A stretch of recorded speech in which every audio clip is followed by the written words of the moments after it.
Presidente. Don Gabriel Boric Font, bienvenido a este sexto y último capítulo de Elegidos. Esta invitación, mire esta recepción.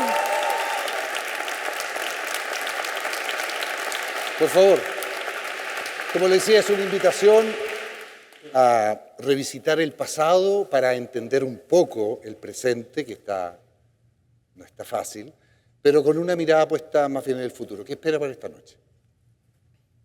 Bueno, de partida es sorprendente entrar y ver a tanta gente querida, emocionante pensar cómo la historia se mezcla, la historia grande de Chile se mezcla siempre con las historias cotidianas y cómo entre todos aquí las vamos tejiendo, construyendo.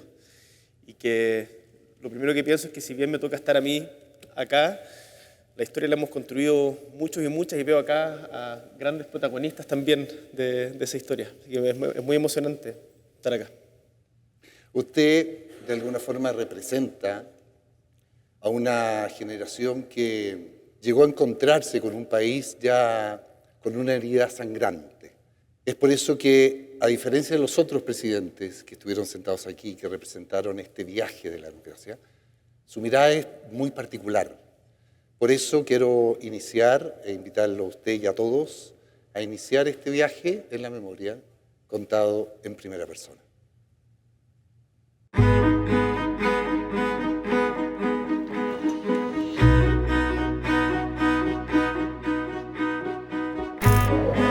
Pagaré con mi vida la lealtad del pueblo.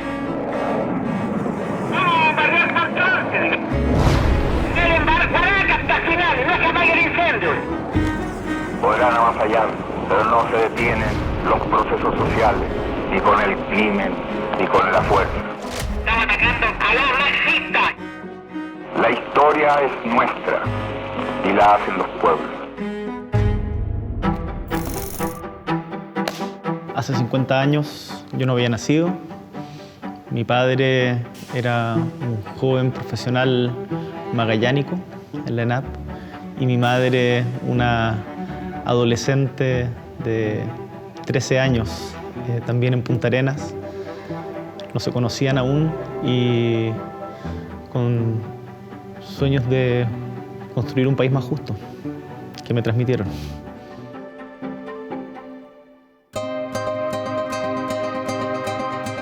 Gabriel Boric Font asume la presidencia del país el 11 de marzo de 2022. Con 36 años, no solo es el mandatario más joven en la historia, sino también el único gobernante desde el retorno a la democracia que no vivió el golpe de Estado de septiembre de 1973.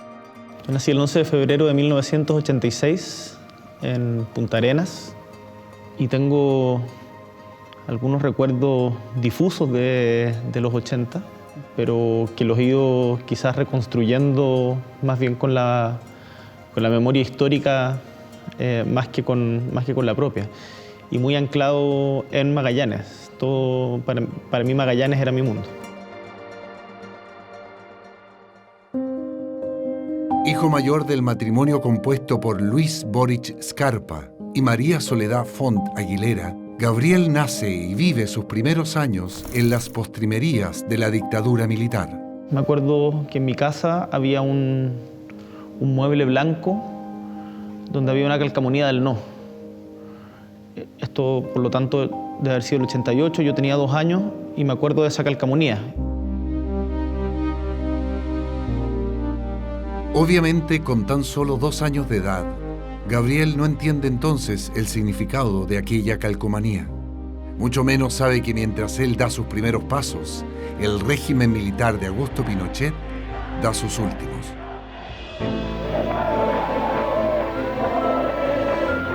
El triunfo del no en el plebiscito del 5 de octubre de 1988 es recibido con optimismo en el extremo sur del país por la familia Boric Font. Mi familia, tanto por el lado de mi madre como de mi padre, eran demócratas cristianos, por lo tanto opositores a la UP.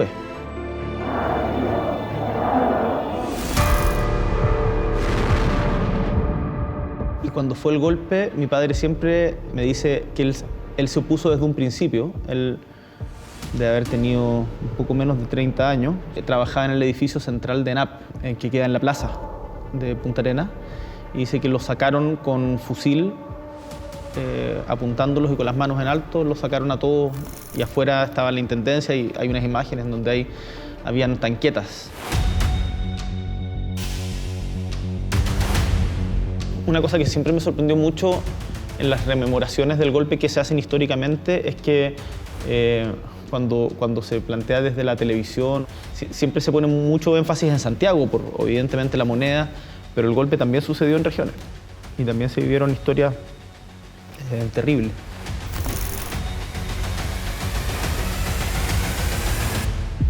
Precisamente, serán aquellas historias de un doloroso pasado las que van a marcar desde temprana edad la vida y el camino de Gabriel Boric. Ya en la década de los 90, mientras avanza la incipiente democracia, un extra de prensa interrumpe la habitual programación de la televisión. Me acuerdo una vez viendo monitos,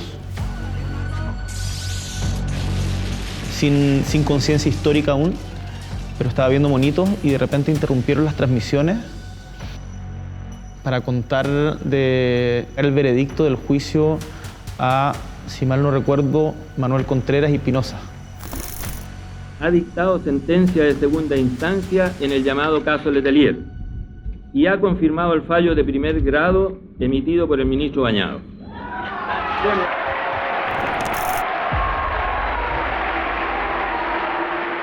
Y la interrupción de los monitos fue muy larga. Entonces yo alegué y le dije algo a mi papá que estaba por ahí, y mi papá me dijo: hemos esperado por justicia durante tanto tiempo que bien puedes esperar unos minutos más. Y me quedó muy marcado porque no entendía a qué se refería con justicia, de qué estábamos hablando, pero me calmó la ansiedad.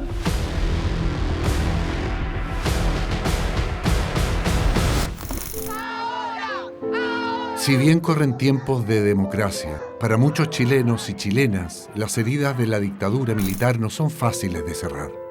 Mientras el país busca encontrar justicia y reparación para las víctimas de las violaciones a los derechos humanos y los medios de comunicación comienzan a informar de aquello, el pequeño Gabriel empieza a entender que un episodio muy doloroso ocurrió en su país. Y el otro recuerdo que tengo es que estábamos en mi casa y estábamos viendo las noticias y había una noticia sobre familiares de detenidos desaparecidos protestando afuera de La Moneda.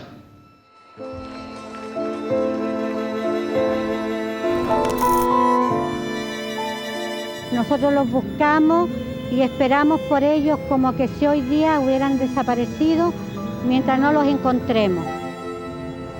Y le pregunté a mi papá, papá, ¿por qué no aparecen? ¿Por qué están perdidos? Y me explicó, me dijo algo así como, están desaparecidos porque los mataron.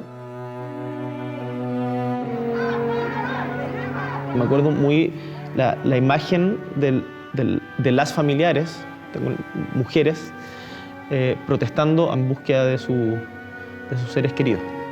Soy madre de Alfredo Roja Castañeda detenido y desaparecido el 4 de marzo de 1975. Soy hermana de Nicomedes II Toro Bravo. Soy esposa de Enrique Aravena, detenido y desaparecido desde el 13 de octubre de 1975. Y ahí me di cuenta que algo había pasado en Chile, que algo había pasado de lo que no se hablaba. Esta filmación se la quiero dedicar a si es que tengo familia, para que después cuando yo sea grande la vea. Ahora en este momento tengo 10 años y quiero presentar a mi primo que es de Viña. Se llama Esteban. ¿Y la cuchara que está? ¿Hola, Esteban? Vamos a ir a buscar cuchara. A corta edad, las historias de detenciones y desapariciones en dictadura lo estremecen profundamente y despiertan en él un especial interés por el tema, pero su curiosidad choca con la poca información a la que puede acceder. Recuerdo haberme sorprendido que los textos escolares durante toda mi infancia y adolescencia llegaban hasta, no sé si el 73 o el 70. Pero no se contaba la historia del golpe en el colegio. Teníamos un ramo que era efemérides.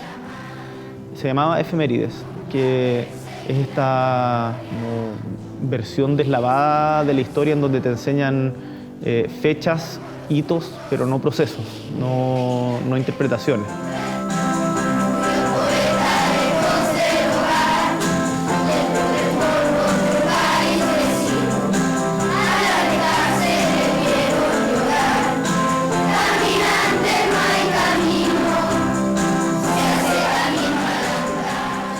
Y quizás a través de la música empecé también a cuestionarme más, cuando empecé a escuchar Fiscales, Miserables.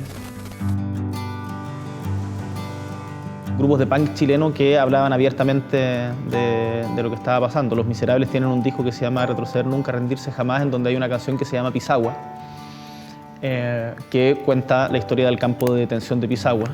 Entonces ahí uno se iba metiendo y relacionando los hechos. Y después mi conocimiento se dio principalmente por la lectura, que mi padre además me incentivó mucho. Mi papá cuando viajaba siempre me traía un libro o un cassette, y ahí empecé a leer y a formarme y a entender lo que había pasado.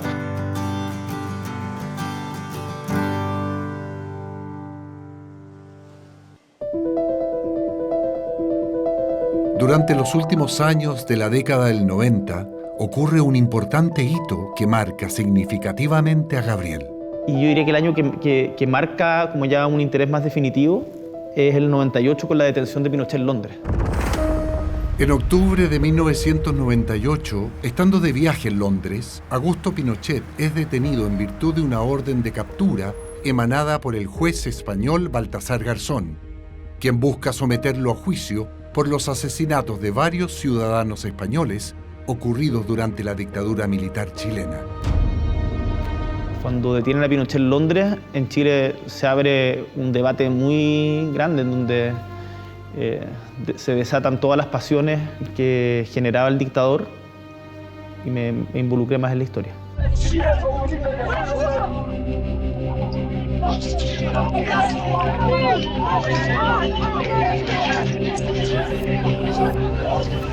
Malditos ingleses, malditos ingleses. I agree with them that Senator Pinochet does not have immunity from prosecution, and I too would therefore allow the appeal.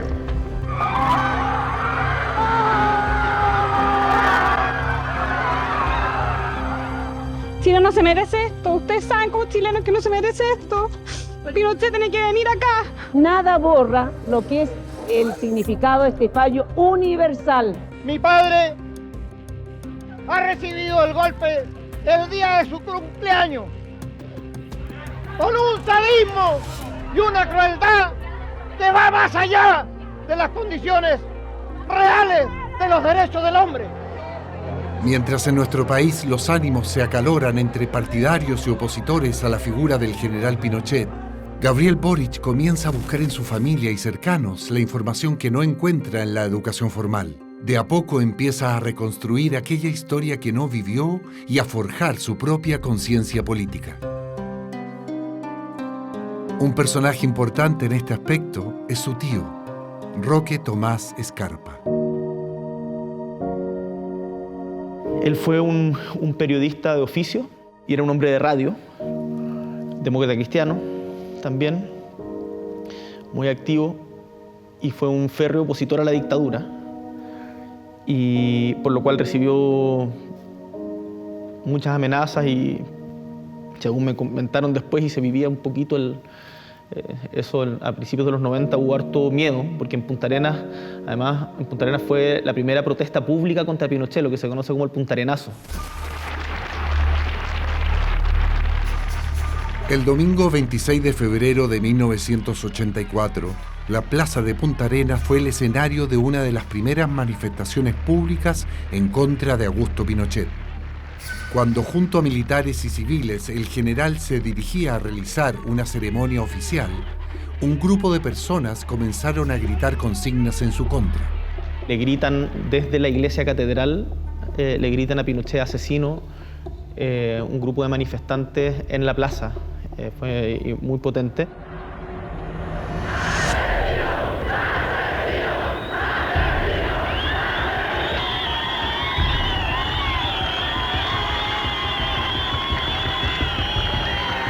El hecho fue bautizado por la prensa de la época como el puntarenazo.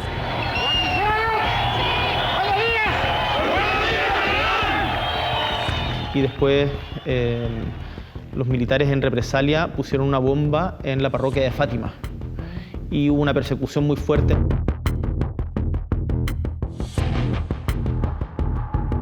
Y mi tío también vinculado a ese mundo, y él tenía un programa de radio en donde criticaba fuertemente la dictadura y sacaba la voz.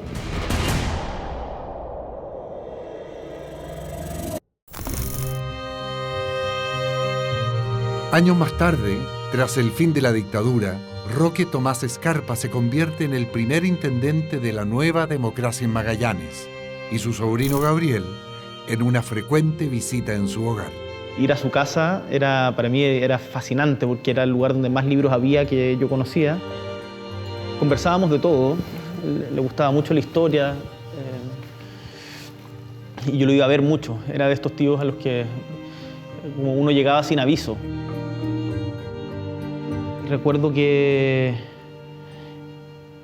me contó, por ejemplo, que alguna vez contribuyó a salvar a algunas personas que habían sido condenadas por consejos de guerra en Punta Arenas.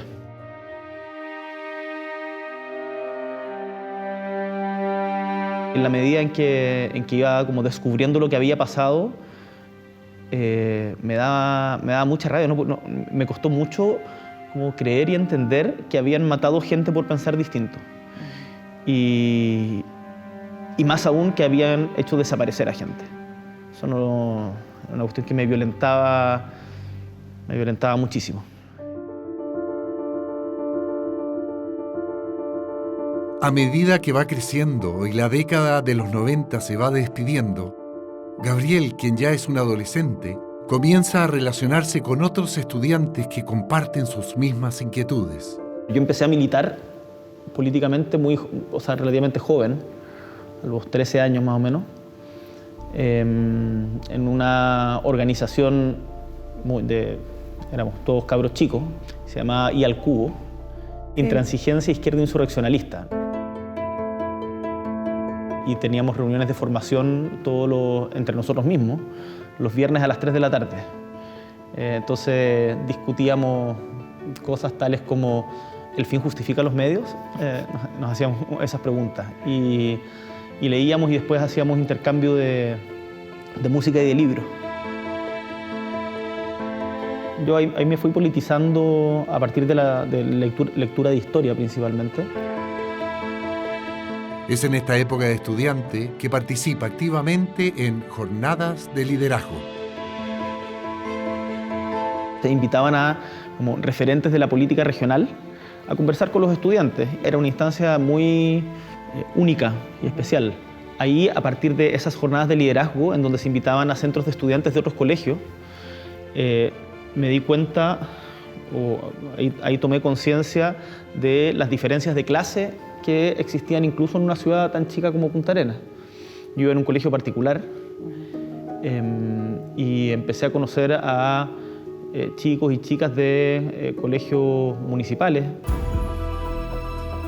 A medida que Gabriel Boric amplía su mundo y su pensamiento, va perfilando cada vez con más claridad su domicilio político. Me hice de izquierda cuando me di cuenta que parte de los privilegios que tenía se sustentaban en que otros no los tuvieran. Y esa injusticia estructural me pareció que debía ser cambiada y que todos debíamos tener acceso a las mismas oportunidades. Así lo planteábamos en esos tiempos. En el año 2000 participa en un importante hito en la organización de los estudiantes secundarios de Punta Arenas. Al alero de lo que entonces se llamaba el INJ, hoy día es el INJUF, el Instituto Nacional de la Juventud, creamos la Federación de Estudiantes Secundarios, la FESES, de Punta Arenas. Y me acuerdo que la primera actividad que tuvimos, me acuerdo que redactamos los estatutos de la FESES, nos juntamos y hubo una protesta habían despedido a unos trabajadores del Liceo de Hombres, del Luis Alberto Barrera.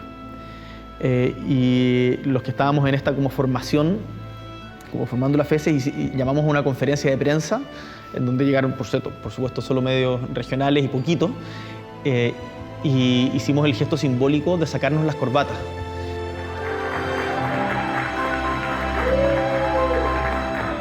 Porque las corbatas representaban, en el fondo, de qué colegio era cada uno. Dijimos, acá habemos personas de colegios particulares, de colegios subvencionados y de colegios municipales, pero nos sacamos las corbatas y el acto performático de sacárselas para decir que estamos todos unidos acompañando a los compañeros que han sido despedidos del Barrera. Ya en los últimos años de la enseñanza secundaria, el camino de Gabriel parece estar inevitablemente amalgamado con la política. Ya en tercero o cuarto medio se fue generando relación de amistad, íbamos a las casas de los profesores, conversábamos, teníamos un grupo de literatura, la bandada. Junto a otros jóvenes magallánicos, sienten la misión de convertirse en actores políticos y trabajar desde las bases sociales para realizar las transformaciones de las que, según ellos, la vieja política no se ha hecho cargo. Teníamos la idea, primero tener una organización política, no nos sentíamos vinculados por los partidos que existían. En el futuro nos hubiese gustado tener un colegio, donde enseñar lo que no nos habían enseñado, o discutir lo que no habíamos discutido. Durante su último año escolar, Gabriel, junto a otras personas afines a sus ideales políticos y sociales, se reúne con frecuencia en un bar de Punta Arenas llamado El Madero. En ese lugar, medio humorada pero también medio en serio, firman un documento al que llamaron el Manifiesto del Madero.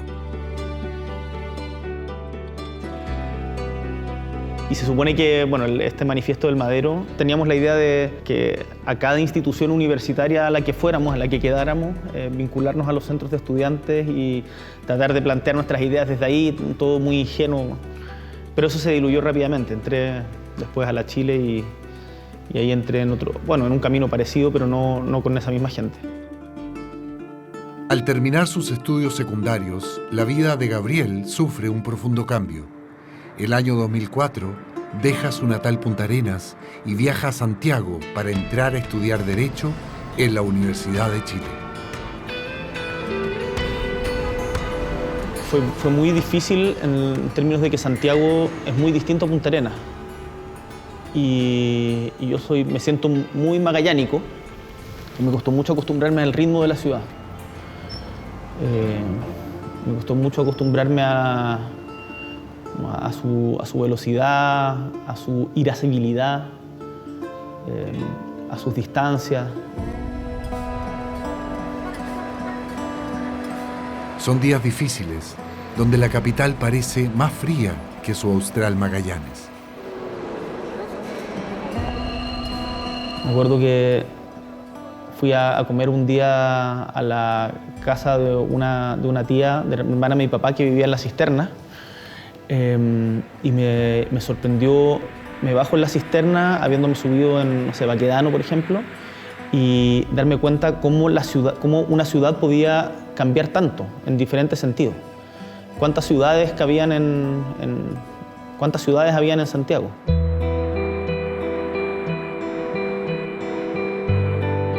Me vine a Santiago pololeando con una compañera de Punta Arenas, entonces la extrañaba mucho, y me costó también fue quizás primer ruptura amorosa difícil. Un año bien melancólico. El primer año, 2004, fue bien melancólico.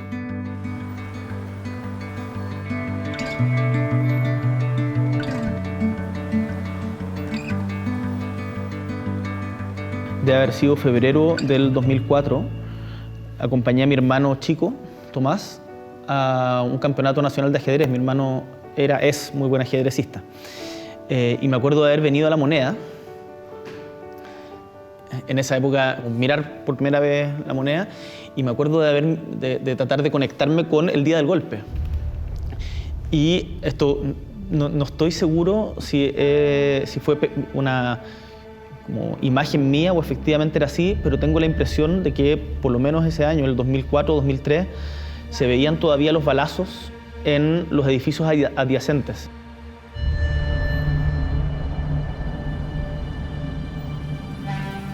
Era muy escalofriante, muy estremecedor.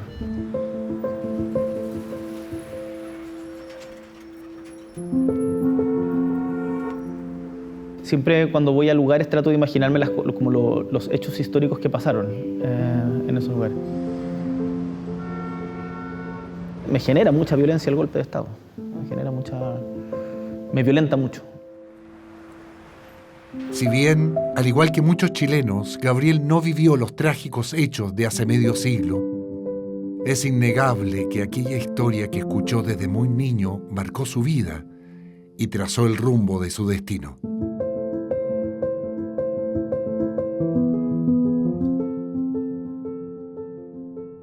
El golpe mata a Allende, a mucha gente, pero mata a la democracia también, mata parte de la historia de Chile. El hecho de que se bombardee La Moneda era muy claro lo que venía.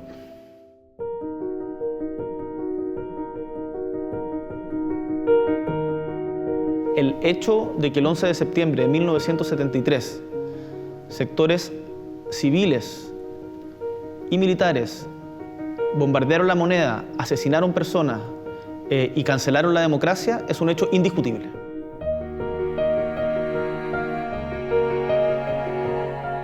Se mató, se torturó, se hizo desaparecer. Y eso no es aceptable.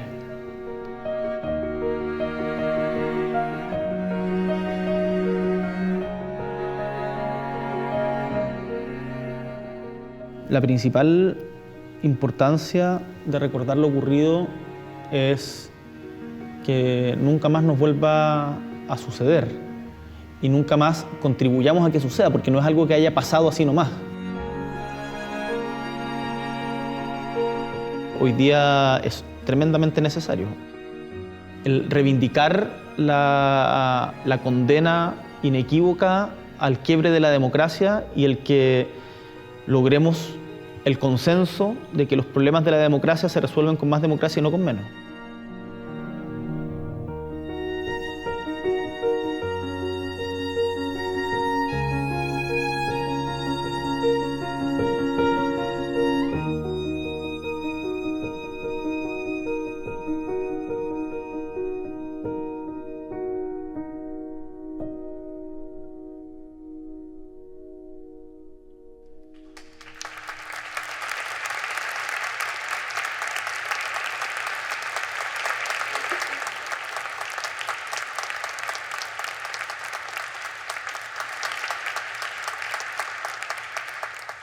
Como lo decía usted ahí, presidente, y como lo hemos dicho, claro, usted representa a una generación que no había nacido para el golpe.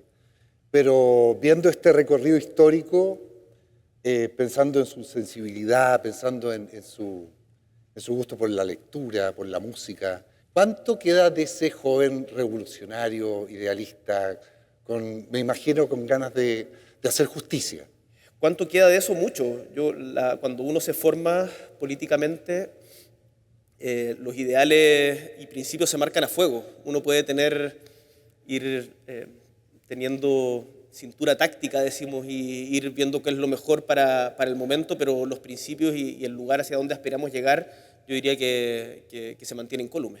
Pasa el tiempo y usted llega a la presidencia con un estilo distinto, un estilo sin corbata que podemos deducir cuál es el origen del sin corbata, en ese gesto. Cuando fue elegido, cuando sucedieron las elecciones, el presidente Piñera lo llama por teléfono y en su estilo particular del presidente tienen una conversación. Quiero invitarlo a ver ese momento. Gobernar es muy difícil y usted lo sabe. Y sáquese una foto cuando entra la moneda y sáquese una cuando salga para que vea que este es un trabajo duro y difícil, pero que vale la pena y es maravilloso. Lo sé, espero que lo hagamos mejor. Vamos a dar lo mejor de lo nuestro. ¡Saludos! Gracias, Gabriel. Pesote. ¿Sí? No, pesote yo, digo. ¿Sí? ¿Un poco? Mira, te voy a contar un tras bambalinas. En ese momento había todos los detalles, bueno, tal como ahora también pasa, pero todos los detalles en la relación con quienes habíamos sido opositores eran muy difíciles. Entonces, esa llamada fue muy tensa en su momento. Tensa, no yo con el expresidente Piñera, sino el que se haga o no se haga. Y había una discusión muy grande si debía hacerse o no debía hacerse.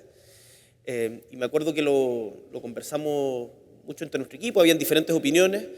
Y finalmente yo digo, pensé que acá hay instituciones que trascienden la coyuntura y la presidencia de la República es una de ellas, y nos guste o no nos guste. El presidente Piñera es un presidente democráticamente electo que ha, con razón y como corresponde, terminado su mandato y que me está haciendo traspaso del mando, y por lo tanto estas pequeñas instituciones republicanas de conversar el día de la elección, de reconocer después el traspaso de mando, creo que son importantes, y todos estuvieron de acuerdo finalmente y se hizo. Ahí lo conversábamos, en la otra línea está Jaime Belolio, estábamos discutiendo si se hacía o no se hacía. Pero claro, todo era tenso y incierto en ese momento, porque lo conversábamos el otro día con parte del gabinete. Nuestro gobierno llega a la moneda con una particularidad, que es que la coalición que lo conforma, la alianza de gobierno que lo conforma, no es la misma con la cual nos presentamos a la elección, sino que parte importante del gobierno tuvo otro candidato, otra candidata en este caso, en primera vuelta. Y por lo tanto ese cruce de identidades todavía no estaba resuelto en ese momento.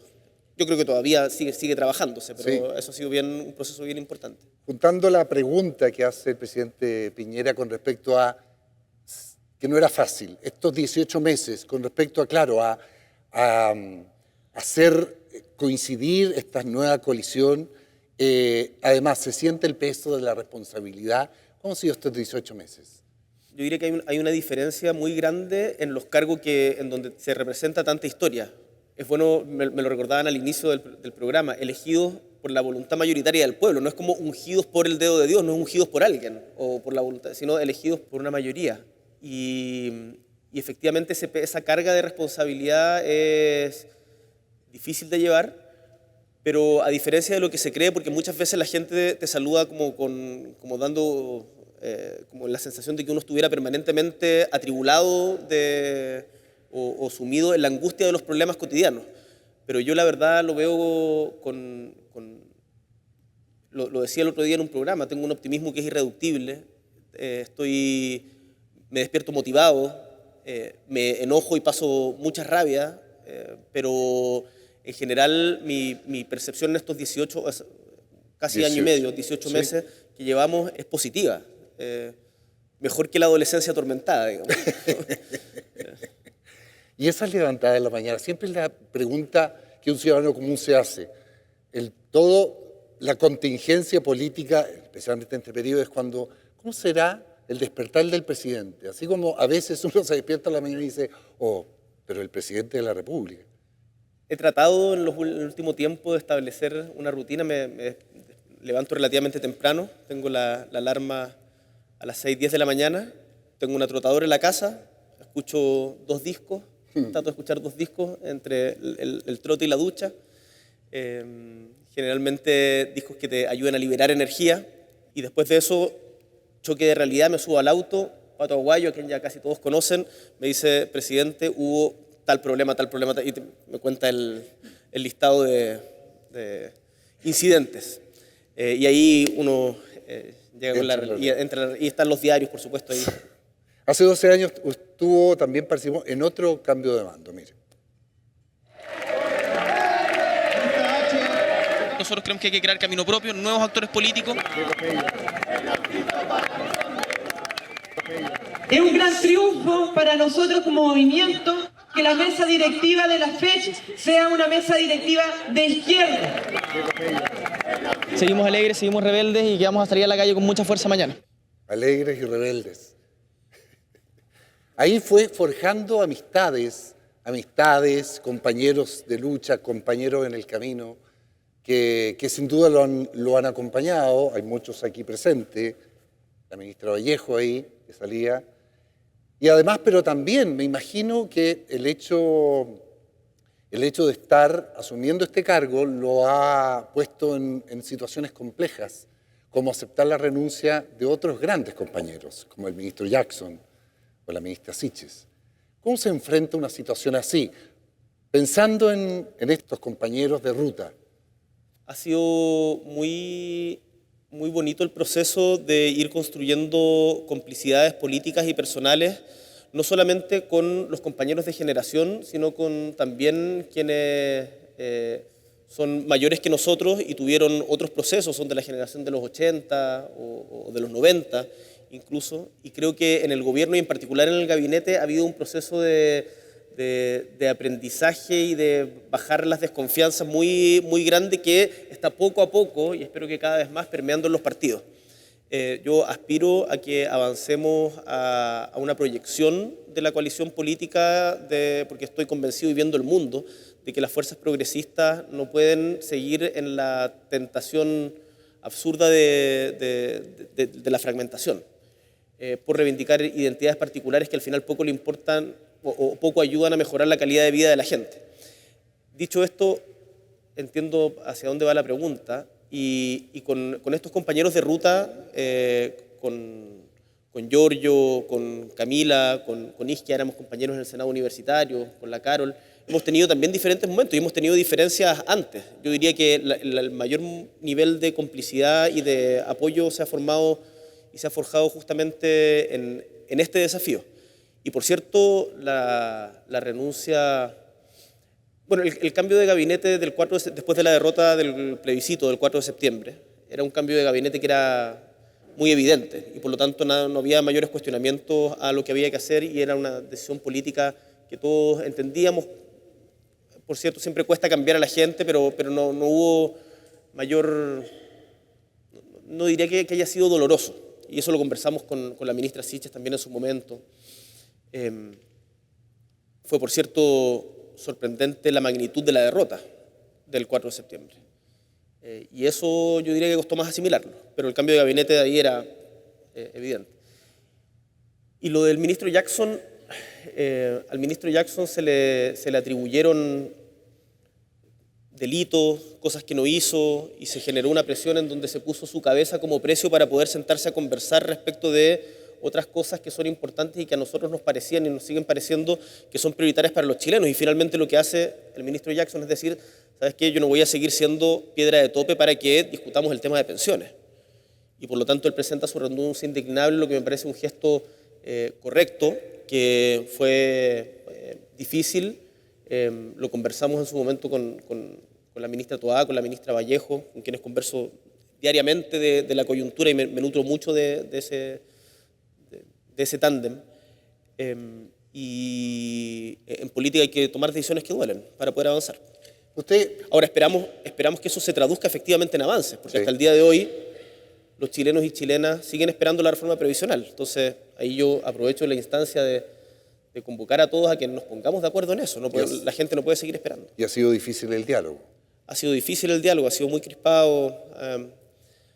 La actual oposición tiene una crítica legítima, desde mi punto de vista, a cómo nosotros ejercimos nuestro rol de oposición en el gobierno del presidente Piñera. Lo que a mí me resulta sorprendente es que, teniendo una crítica legítima a cómo nosotros ejercimos ese rol en ciertos aspectos, y siempre vamos a diverger en otros, se comporten de la manera que ellos dicen que no había que comportarse. Y por lo tanto terminemos en una suerte de vendetta en donde ojo por ojo todos nos quedamos ciegos. ¿Ha sido injusta? Y ahí es que más que injusta, porque la justicia no es respecto ni de mí ni del gobierno, si al final nosotros vamos a pasar y los ministros van a ir cambiando. Al final la pregunta que tenemos que hacernos en lugares como este tan cargados es si es que lo que hicimos como clase dirigente en el momento que nos tocó estar a la cabeza de las decisiones del país contribuyó a mejorar la calidad de vida de los chilenos y chilenas. Yo estoy convencido de lo que hemos hecho hasta este momento, de aumentar el sueldo mínimo, de rebajar la jornada laboral a 40 horas, del copago cero, de la ley TEA, del royalty minero, avanzan en la dirección correcta, pero creo que hay reformas estructurales que nos ha costado mucho y que debiéramos tener la convergencia entre gobierno y oposición, y para eso todos tenemos que movernos hacia un mismo centro y no estar como permanentemente escapando del otro. Yo creo que ahí ha faltado generosidad, lo que requiere previamente que nosotros reconozcamos también cuando cometimos errores. Por ejemplo, hoy día a mí me parece muy evidente que la acusación constitucional que presentamos como oposición contra el ministro de Educación en su momento, durante la pandemia, fue una acusación equivocada. Y creo que es bueno reflexionar públicamente respecto de eso, decirlo, porque también ojalá ayude a facilitar las cosas hoy día. Usted, claro, se ha caracterizado de repente a asumir errores, como ahora. Eso no le gusta mucho a la... Bueno, no sé si a nadie. No, sí, hay gente que lo valora pensando en... Es como una... A mala imagen va a ser un meme de esto. No, claro, hay algunos que dicen que es el... Aguante Guillermo en todo caso. El tema de la voltereta, pero otro es un acto de humildad. Que dentro de la cercanía que usted ha generado con la política y con su relación con el gobierno, tiene que ver con eso, con de repente asumir que también ha sido crítico. Usted, llegando como diputado, fue tremendamente crítico con el gobierno de la presidenta Bachelet. Incluso sentada ella dijo que fue muy duro, pero que estaba de acuerdo con las cosas que usted decía. Una vez almorzamos con la presidenta Bachelet en Cerro Sombrero. Cerro Sombrero es un pequeño pueblo, muy pequeñito en la isla Tierra del Fuego, y fuimos a ver una obra de NAP y almorzamos con ella, y yo le dije algo muy duro, respetuosamente, pero respecto a la reforma laboral. Y efectivamente me dijo algo así como después, cuando ya sabes, porque habían otros parlamentarios, y me dice: estoy de acuerdo contigo, pero no tenemos las mayorías. No tenemos, o sea, como sigue empujando. Y efectivamente yo creo que se necesita gente que esté empujando. Y bueno, la presidenta Bachelet, yo le tengo un profundo respeto, cariño y agradecimiento, porque ha sido tremendamente generosa con nosotros en compartir su experiencia. Y hoy gobierna con mucha gente cercana a ella. Con gente cercana a ella, sí. Usted en el estallido, ya siendo diputado, toma un rol tremendamente activo. Claro, solidarizando con todas las demandas y además criticando duramente todas las violaciones a los derechos humanos que se estaban viendo ahí. Incluso posteriormente, durante su candidatura presidencial, fue bastante crítico con el presidente Piñera. Mire. Sepan que a quienes sean responsables los vamos a perseguir nacional e internacionalmente con todas las vías de la ley, así que, señor Piñera, está avisado. Esta amenaza, con el paso, con estos más de 18 meses, ¿cómo la ve? Mira, hubo 4 informes de organismos internacionales que establecieron que en Chile se estaban viviendo durante el estallido social violaciones importantes a los derechos humanos y que eso era grave. Yo tengo la convicción que cuando hay violaciones a los derechos humanos, sea quien sea el responsable, tiene que asumir esas responsabilidades. Ahora, eso no me corresponde y esto es algo que como presidente en ejercicio es algo de lo que uno tiene que estar muy consciente. Uno no puede atribuirse funciones que no tiene.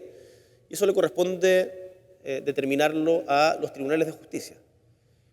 Yo creo que durante el estallido social, tanto el mando civil como el policial pudo haber hecho más por evitar lo que sucedió. Y desde esa perspectiva, no por el hecho de estar en el poder uno se transforma y asimila a quien estuvo antes ahí por enfrentar las mismas dificultades. Tenemos diferencias, hubiésemos hecho las cosas de manera distinta. ¿Lo ha conversado con él? ¿Ha tenido un par de encuentros? ¿Se ha dado la instancia ahí en una instancia privada? Yo estoy convencido, no tengo ninguna duda de que el presidente Piñera es un demócrata. No tengo ninguna duda de que es un demócrata y que en su gestión, en sus dos gobiernos, buscó genuinamente lo que él pensaba era lo mejor para el país. Y en esas herramientas tenemos diferencias que son evidentes y se expresan públicamente siempre. No hemos conversado en detalle respecto de ese punto, pero no tendría problema en hacerlo. Yo creo que desde el gobierno se pudo haber hecho más. Ahora, recordemos que las instituciones venían con un problema de mucho antes. Las instituciones, había habido un descabezamiento de los generales de Carabineros antes por el caso Huracán y el asesinato de Catrillanca antes. Entonces había un problema, una tensión muy grande, pero sin lugar a dudas se pudo haber hecho más. Y lo que nosotros hicimos en ese momento, o sea, a mí me parece muy equivocado, o más bien, yo no voy a pedir perdón por haber denunciado que se estaban violando los derechos humanos en las calles en Chile. Con la ministra Vallejo, recuerdo que fuimos un día en toque de queda. En los primeros días en toque de queda tuvimos que pedir salvoconducto. Fuimos a recorrer comisarías en Santiago, en donde habían bueno, muchas personas detenidas. Era una situación muy, muy crítica. Y lo vimos. Y yo estuve con Gustavo Gatica y su familia el día que lo operaron en el hospital, si no me equivoco, en Santa María. Muchos otros compañeros estuvieron con Fabiola Campillay. Entonces, que ahora pretendan decirnos algunos que esto fue solo un estallido irracional de violencia y que no hubo abusos graves y violaciones a los derechos humanos por parte del Estado de Chile, creo que no se condice con la realidad. Hubo violencia que no se justifica, por cierto. Esa violencia es condenable, por cierto. No tengo ninguna duda. ¿La violencia tiene que ser una herramienta legítima en política? No. Nunca.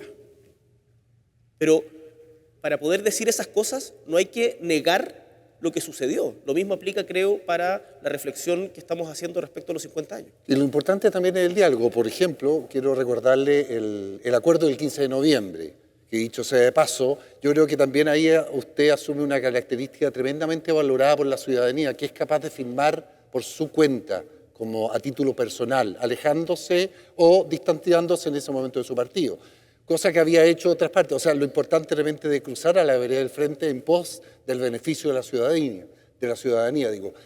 Ese acuerdo, que yo creo que en general fue tremendamente valorado, la sensación de todos sentados a la mesa, haciendo el esfuerzo político gigante de estar todos de acuerdo con algo, es algo que hoy en día está más cerca, está más lejos, pensando en las situaciones constantes que estamos viviendo.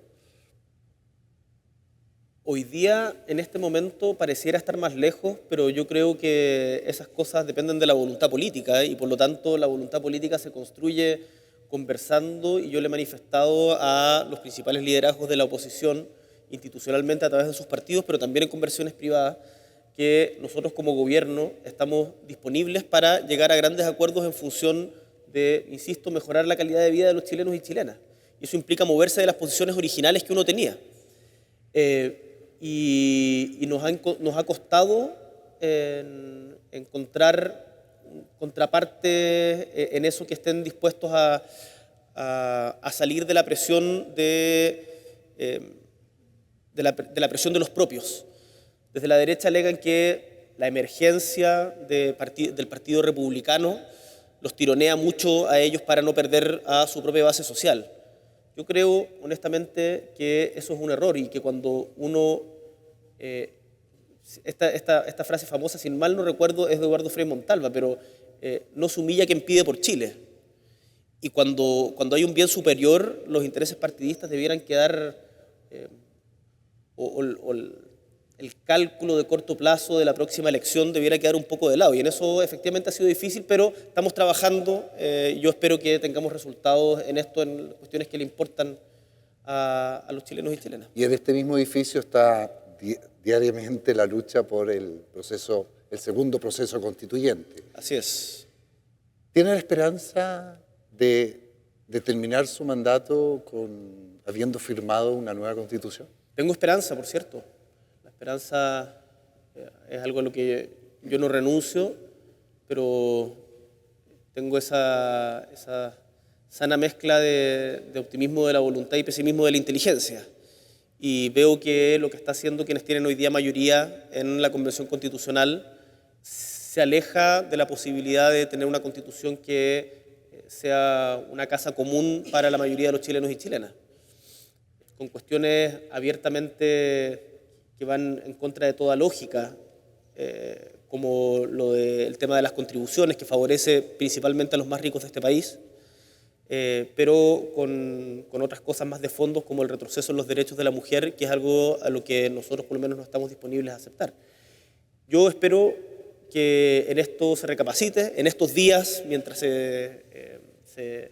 conversamos, hay conversaciones entre las diferentes fuerzas en la convención para tratar de llegar a acuerdos, y yo creo que y lo del 15 de noviembre lo demuestra.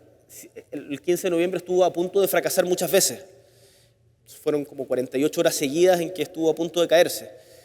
Y se logró porque se le puso una voluntad que logró sacarlo adelante.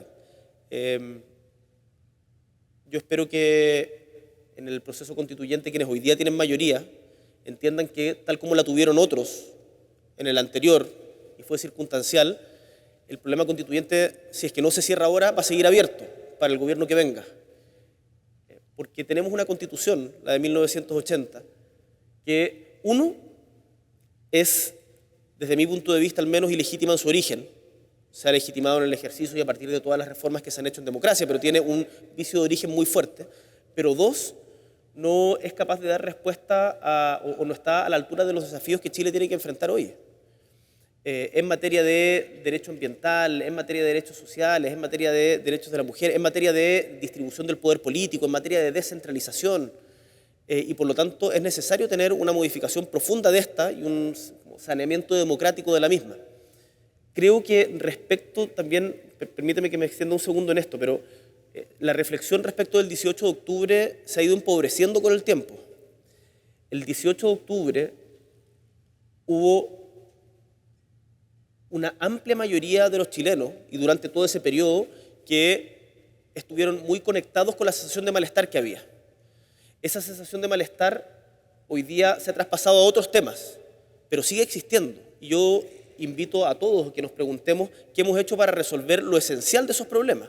La distribución injusta de la riqueza, la calidad en el acceso a la salud, qué estamos haciendo. Y nosotros desde el gobierno tenemos algunas respuestas para aquello, qué estamos haciendo en el derecho a la vivienda, por ejemplo, pero creo que como sistema político no hemos sido capaces de enfrentar las causas más profundas de la crisis social que vivimos, y cuando uno no las enfrenta, las patea para adelante y terminan reventando después.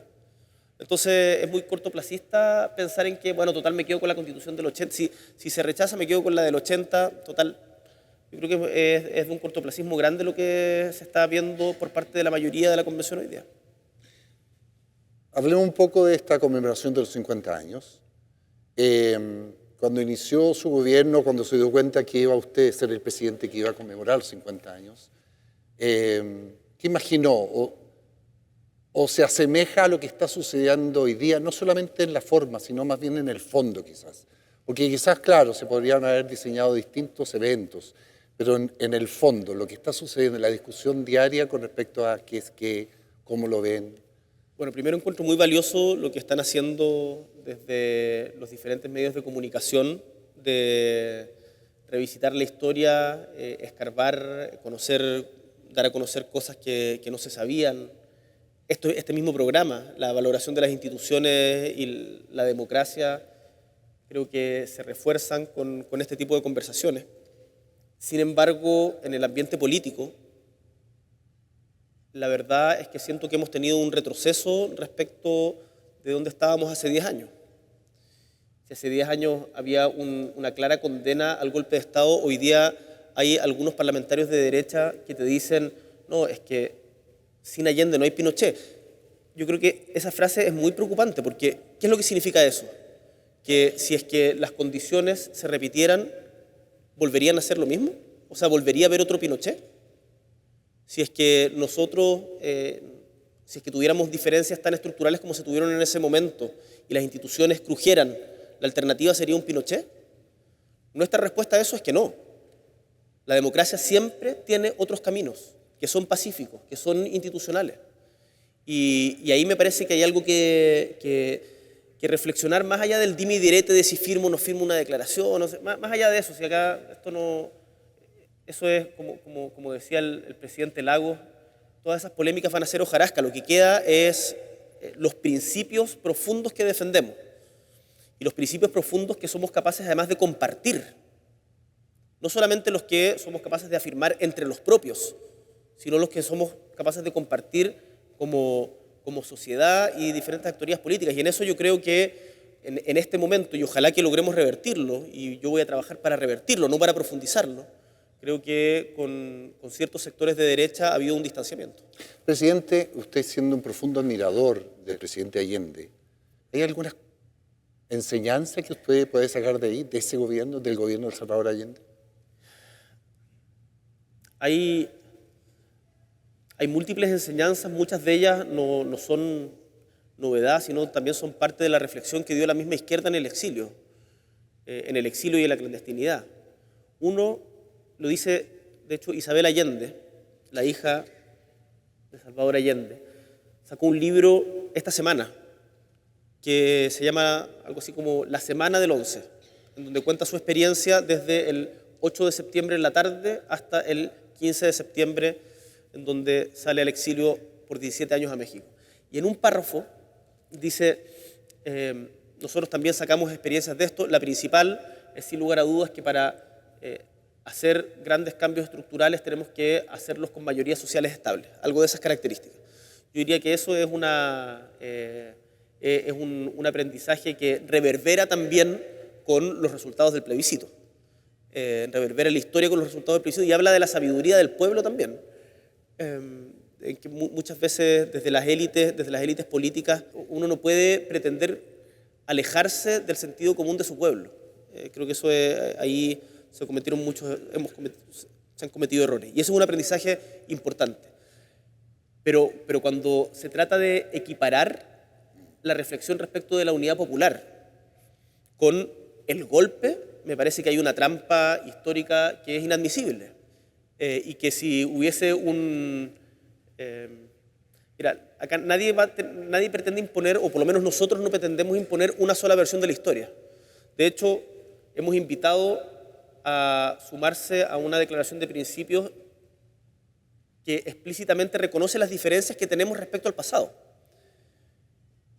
Pero lo que desde mi punto de vista no es discutible es que el gobierno del presidente Allende fue un gobierno democrático, fue un gobierno constitucional, fue un gobierno en donde se respetó de todo punto de vista la libertad de expresión y la libertad de los ciudadanos, lo que es un contraste inmediato con lo que viene desde el 11 de septiembre en adelante. Entonces, comparar la UP con la dictadura militar me parece que no es... históricamente no se sostiene. Este programa ha querido en este viaje, en estos 6 capítulos, con todos los presidentes desde la vuelta a la democracia, dejar en claro el valor irrestricto a lo que es la democracia. El presidente Lagos, sentado hoy mismo, hablaba, que me pareció una muy buena metáfora de hablar de la democracia como una planta, por la fragilidad y por el cuidado que necesita. Y creo que en este viaje que hemos hecho durante todos estos capítulos ha quedado bastante claro de que en eso estamos todos de acuerdo, y evidentemente también en el rechazo absoluto a la violación de los derechos humanos. Quiero invitarlo a ponerse de pie, presidente, y que me diga cómo le gustaría que lo recordaran pensando en el futuro. Dime. Que a propósito de lo que estabas diciendo y la reflexión del presidente Lagos, escuchaba ahora mientras hablaba a León, que es el único que está hablando en este momento, que mi hermoso sobrino que está ahí, y pienso que la democracia es cuidar una vida, porque efectivamente es muy frágil, corre muchos riesgos, incluso cuando se siente uno como persona muy seguro de sí mismo, puede desvanecerse de un momento a otro. Entonces, qué linda la reflexión de la planta, yo lo asemejo, me voy a acordar de mi sobrino ahora. ¿Y cómo le gustaría que lo recordaran el presidente más joven? ¿A mí? ¿Sí? No, espero que no me recuerden por el tema de la juventud. Espero que nos recuerden por las transformaciones sociales que hayamos logrado, más que por características propias de la personalidad. Y para eso estamos trabajando como gobierno, y para eso tengo un tremendo equipo, y nos apoyamos en el respaldo de la gente y tratamos de estar con la gente siempre. Y pensando que sí es el presidente más joven, y en este libro todos los expresidentes han soñado, han imaginado, han deseado y han pensado en 50 años más. Idealmente, ¿cuál es su sueño? Entonces, invitarlo a escribir pensando que quizás usted va a ser el único que en 50 años más lo pueda leer. Así que tiene aún más valor, por favor. Para el Chile de los próximos 50 años, no sueño un lugar sino un camino. Hoy tenemos las condiciones de posibilidad para materialmente estar cada vez mejor, pero nos falta encontrarnos, volver a creer en el sueño colectivo de una patria justa y, en definitiva, recuperar la confianza en nosotros, entre nosotros y para con nuestras instituciones. Por eso, el camino con el que sueño es ancho, como el que cantaba Víctor, donde quepamos todos en la medida en que avancemos juntos, al paso del más lento para no dejar a nadie atrás. En 50 años, espero poder mirar atrás y sonreír orgulloso por la ruta que en este tiempo abrimos a los que vendrán. Gabriel Boric Font, septiembre 2023.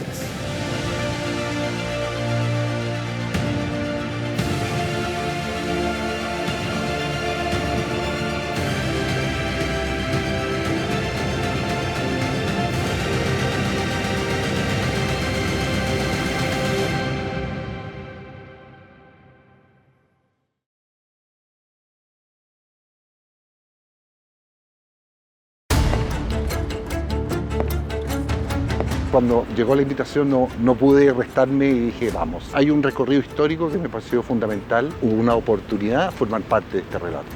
Eran tiempos difíciles. Nunca dimensionamos que lo que iba a pasar era tan horroroso como lo que pasó.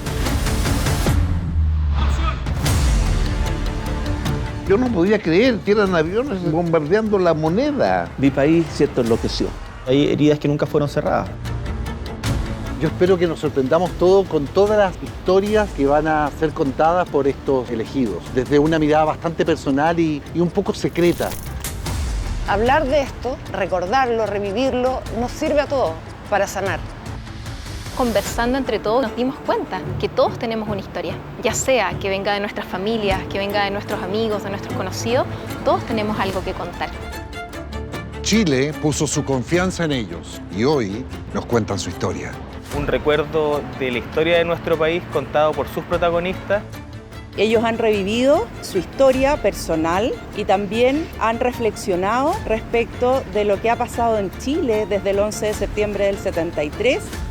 Fueron los elegidos, los elegimos nosotros. Y para mí elegidos es el futuro de Chile. ¿Elegidos? Elegidos. Elegidos. Elegidos. Elegidos. 50 años en primera persona.